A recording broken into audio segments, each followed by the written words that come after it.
தேவன் சுகப்படுத்த விரும்புகிறார். யாத்ராகமம் 15:20 சொல்றாரு, நானே உன் பரியாரியாகிய கர்த்தர் அப்படிங்கிறாரு. யாத்ராகமம் 23:25 சொல்றாரு, உன் அப்பத்தையும் உன் தண்ணீரையும் ஆசீர்வதிப்பேன், வியாதியை உன்னிலிருந்து விலக்குவேன் என்று சொல்லுகிறார். இயேசு கிறிஸ்து 2000 ஆண்டுகளுக்கு முன்பு சிலுவையிலே ரத்தம் சிந்தி பாடுபட்டு மரிப்பதற்கு முன்பே தேவனுடைய சட்டம் என்ன அப்படின்னா, வியாதியை உங்களை விட்டு விலக்குவதுதான் தேவனுடைய விருப்பமாக சட்டமாக இருக்கிறது. ஆமென். தேவன் வியாதியை தந்து சோதிக்கிறவர் அல்ல, வியாதியை தந்து உங்களை புடமிடுகிறவர் அல்ல. தேவன் உங்களை சுகமாக்குகிற தேவன். அவருடைய நாமங்களில் ஒன்று யெகோவா ராஃபா. யெகோவா ராஃபா என்றால் பரியாரியாகிய கர்த்தர், சுகப்படுத்துகிற கர்த்தர். அன்பு தேவனுடைய பிள்ளைகளே, நீங்கள் வியாதியோடு போராட வேண்டிய அவசியம் இல்லை. நீங்கள் வியாதியை கண்டு பயப்பட வேண்டிய அவசியம் இல்லை. ஐயோ இந்த வியாதி வந்துருச்சே, நான் என்ன செய்ய போறேன் அப்படிங்கிற பயம் உங்களுக்கு தேவையில்லாத ஒன்று. ஏனென்றால் உங்களை படைத்த தேவன் நீங்கள் பிறவாதற்கு முன்பே ஒரு சட்டத்தை ஏற்றி இருக்கிறார். என்னவென்றால், வியாதியை உன்னிலிருந்து விலக்குவேன், நானே உன் பரியாரியாய கர்த்தர் என்று அவர் சொல்லி இருக்கிறார். தேவனுடைய முழு விருப்பமும் நீங்க சுகமா இருப்பதுதான். தேவன் விரும்புகிற அவருடைய ஆசை உங்களை குறித்து. தேவனுடைய ஆசை என்ன? நீங்க முழு பலத்தோடு முழு ஆரோக்கியத்தோடு வாழ வேண்டும் என்று தேவன் விரும்புகிறார். ஆமென். அன்பு தேவனுடைய பிள்ளைகளே, இந்த தெய்வீக சுகத்தை, ஆண்டவர் தருகிற இந்த சுகத்தை பெறுவதற்கு பிசாசு பல தடைகளை நம்மள கொண்டு வருகிறார். அதுல முதல் தடை என்னன்னா, ஆண்டவர் சுகப்படுத்துறவரு, ஆனாலும் நாம சுகமடையாதபடி பிசாசு கொண்டு வருகிற முதல் தடை என்னவென்றால், நீங்கள் வாசிங்க மார்க் எழுதின சுவிசேஷம் 11ஆம் அதிகாரம் 25வது வசனம். மார்க் 11:25. நீங்கள் நின்று ஜெபம் பண்ணும்போது ஒருவன் மேல் உங்களுக்கு ஏதாகிலும் குறை உண்டாயிருக்குமானால் அதை அவனுக்கு மன்னியுங்கள். பரலோகத்தில் இருக்கிற உங்கள் பிதா உங்கள் தப்பிதங்களை உங்களுக்கு மன்னித்தது போல அவர்களுக்கு மன்னியுங்க. சுகம் கிடைப்பதற்கு இதாங்க இன்னைக்கு ஒரு பெரிய தடையா இருக்கு. பிறர் செய்த தவறுகளை நம்முடைய மனதில் நிறுத்தும் போது அது தேவன் நமக்கு இலவசமாக தருகிற சுகத்தை தடை செய்கிறதா இருக்கு. So forgiveness, மன்னிப்பு. இந்த மன்னிப்பு இயேசு கிறிஸ்து சிலுவையிலே இலவசமாக கொடுத்தார். இயேசுவை கொலை செய்யும்படி அவரை பாடுகளுக்கு உட்படுத்தி சிலுவையிலே ஆணி அடித்து வைத்திருந்தார்கள். நிர்வாணமாக நின்று கொண்டிருக்கிறார். சர்வலோகத்தை படைத்த தேவன் அவர் அவ்வளவு பாடுகளை ஏற்றுக்கொண்டு அந்த சிலுவையிலே 7 வார்த்தைகளை பேசினார். அவர் பேசின முதல் வார்த்தை என்னவென்றால், அங்கே அவர் உதிர்த்த அந்த பூக்கள், அவர் வாயிலிருந்து உதிர்த்த அந்த பூக்களிலே முதல் பூ என்னவென்றால் மன்னிப்பு. பிதாவே இவர்களை மன்னியும், தாங்கள் செய்கிறது இன்னதென்று அறியாதிருக்கிறார்கள்.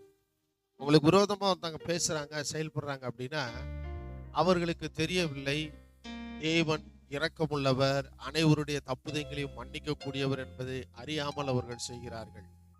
அது மாத்திரமல்ல, மனித இனம் என்பது தேவனுக்கு சொந்தமானது. தேவனுடைய சாயலையும் தேவனுடைய ரூபத்தையும் உடையவர்கள் ஒவ்வொருவரும். ஆமென். இது அவர்களுக்கு தெரியவில்லை. இன்னொன்னு என்னன்னா, இயேசுவை ஏற்றுக்கொண்ட எல்லாருமே ஒரே பரலோகத்தை தான் அவர் வச்சிருக்காருங்கிறது அவர்களுக்கு என்ன செய்யல, தெரியல. அதனாலதான் இயேசு சொல்றாரு, மன்னியுங்கள். எப்படி ஏன் மன்னிக்கிறது? அவன் செஞ்சதை என்னால மன்னிக்கவே முடியாது, அவன் பேசுனதை என்னால மன்னிக்கவே முடியாது அப்படின்னு சொல்றீங்கன்னா, அது பிசாசனுடைய குணம். பிசாசு உங்களுக்கு சுகம் வர முடியாதபடிக்கு, தேவன் தருகிற அந்த தெய்வீக சுகத்தை உங்களுக்குள்ளே வர முடியாத அளவுக்கு உங்களை கொண்டே தேவனுடைய சுகத்தை தடை செய்கிற காரியம் தான் மன்னியாமை. மன்னிப்பு என்பது தேவன் தருகிற தெய்வீக அந்த சுகத்தை உங்கள் ஆயுள் முழுவதும் நீங்கள் அனுபவிக்கும்படி தேவன் உங்களுக்கு கொடுத்த ஒரு சாவி தான் மன்னிப்பு என்கிற சாவி. உங்க சுகத்துக்காண்டி ஜெபம் பண்றதுக்கு முன்னாடி உங்க மனசுல உள்ள கசப்புகளை அகற்றுங்கள். யார் மேல கோபம் இருக்கு, யார் மேல கசப்பு இருக்குன்னா அதை ரிமூவ் பண்ணிட்டு, ஆண்டவரே நான் மன்னிக்கிறேன், என்ன நீங்க மன்னிச்சது போல. ஏன்னா நாம ஆண்டவருக்கு விரோதமா செய்த தவறுகள் எல்லாம் ஏராளம் தாராளமாயிருக்கும். ஆனால் அவர் ஒன்றை கூட நினைப்பதில்லை. அவர் ஒன்றை கூட அதை நினைவில் வைக்கவில்லை. சிலுவையை மட்டுமே பார்க்கிறார்.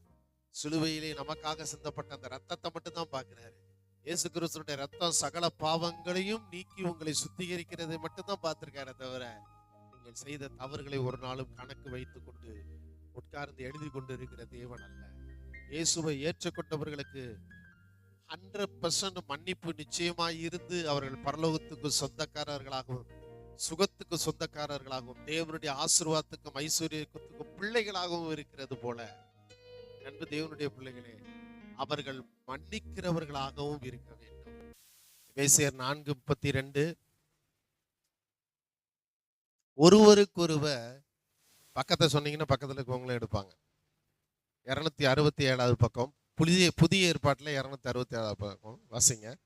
ஒருவருக்கொருவர் தயவாயும் மன உருக்கமாயும் இருந்து கிறிஸ்துவுக்குள் தேவன் உங்களுக்கு மன்னித்தது போல நீங்களும் ஒருவருக்கொருவர், பார்த்தீங்களா எவ்வளவு அழகா ஆண்டவர் சொல்லி கொடுத்திருக்கிறாரு.